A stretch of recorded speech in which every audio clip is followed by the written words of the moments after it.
Hopes that President Bola Tinubu's nationwide broadcast on Sunday will assuage end bad governance protesters may have been dashed after one of the organizers of the protest, Take It Back, insists that the show would go on. The protesters at the press conference in Abuja flatly rejected appeals from the president asking them to end the protest and come to negotiation table to resolve their concerns. According to Take It Back, which has been at the forefront of protests against rising cost of living in the country, the president's speech was short of addressing its demands, and as such, the protest planned for 10 days will continue, stressing that no amount of force would stop it. The reference to protesters as misguided and uninformed shows that the president is a condescending dictator. We wish to express our sadness and deep disappointment at the latest broadcast by President Tinubu, which is the first address to the nation ever since the End Bad Governance protest started, which is now on the 4th day.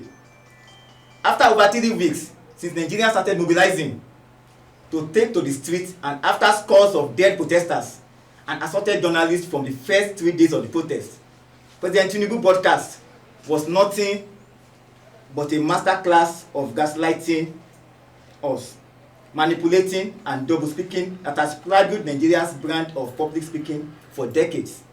Our major blatant contradiction in this presidential broadcast is the part where he said our democracy progresses when the constitutional right of every Nigerian citizens are respected and protected. The actions of Tinubu's administration have been direct opposite of his statement, because they have been arresting journalists and protesters even before the mobilization for this recent protest started. President Tinubu had, in the nationwide broadcast, called for dialogue and immediate end to the nationwide protests that have rocked the nation since Thursday. According to Tinubu, his administration is ready to listen and address the concerns of the protesters, stressing that he had heard them loud and clear. The president said the country requires all hands to be on deck and needs all citizens, regardless of age, party, tribe, religion, or other divides, to work together in reshaping its common destiny.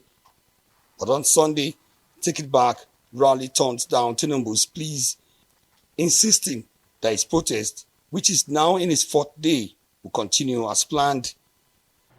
The president's call for dialogue rings hollow as much as his acclaimed commitment to democratic governance, given the fact that he has not only ignored the demands of those he claims to want to dialogue with consistently, but he has also suppressed and disregarded the human rights of those he claims to want to dialogue with. And we have to be clear about that. The president of Nigeria has said in his speech that we should stop protesting and embrace dialogue, as if protest itself is not a form of dialogue. Since it began, the protests had turned violent, with destruction of property and loss of lives in many parts of the nation, leaving at least 17 people dead. Omo Bazwai, Rise News.